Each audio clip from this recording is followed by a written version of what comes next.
कबले सिवान से कब उनके मिलल नहीं खींचा ना अकेले मिल रहनी क्यों रहा है।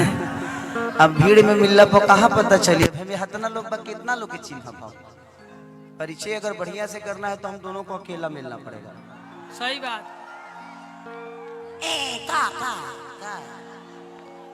मैंने अकेले मिलने के बाद एक काम होला ना और भी तो काम होला कि ना होला। अकेले मिलने के बाद हमारे लिए हम ही कर ले नंबर एक दूसरे से बतिया जा ना माने बतियाते बतियाते न कुछ होला।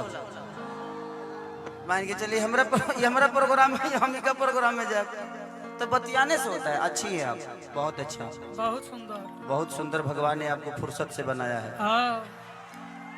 धरती पर जितना फालतू काम बा फुर्सते में होला। सही बात। मस्ती कर रहा था। आप वाकई में बहुत सुंदर है। जिसके घर जाएंगे उसके जीवन को नरक बना देंगे।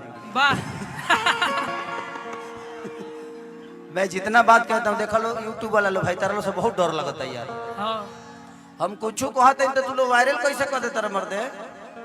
आज से हम 6 दिन पहले कहा हुआ ना कि मैंने समाज में था तो हम काजल को एक चुमा ले लिए। ये स्टेज पे थी तो ले लिए तो पब्लिक के सामने उतने न कर सकते हैं जी। हाँ जी। तो हम ले लिए हमारा घरे पहुंच गए वीडियो हमारा 3 दिन से दशा खराब है। 6 दिन से लापता बनी कि फिर शॉट गइले काओ कर से हम नहीं खे शॉटल हम बहुत निमन आदमी हैं। लेकिन कोनो बात ना। तो आप डांस करती है ना तो हम आपको छू सकते हैं। क्या बात है। रिकॉर्डिंग मैंने कानावा में खाली एक बतिया कहले हुई हैं तहरा लोग खत्म होगा काम और दे कितना तरह लो तू लोग तो वैज्ञानिकों से ऊपर हो बड़ा हो। मैंने कुछ कान में अगर कहती है तो सेटिंग करती है हमारे से ना। अरे अच्छा इस गाने को कर लेते हैं उसके बाद हम रिकॉर्डिंग डांस कर लेंगे।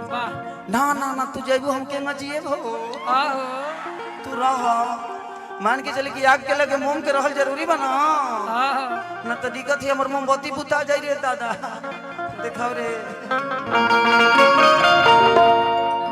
किया थी रतिया।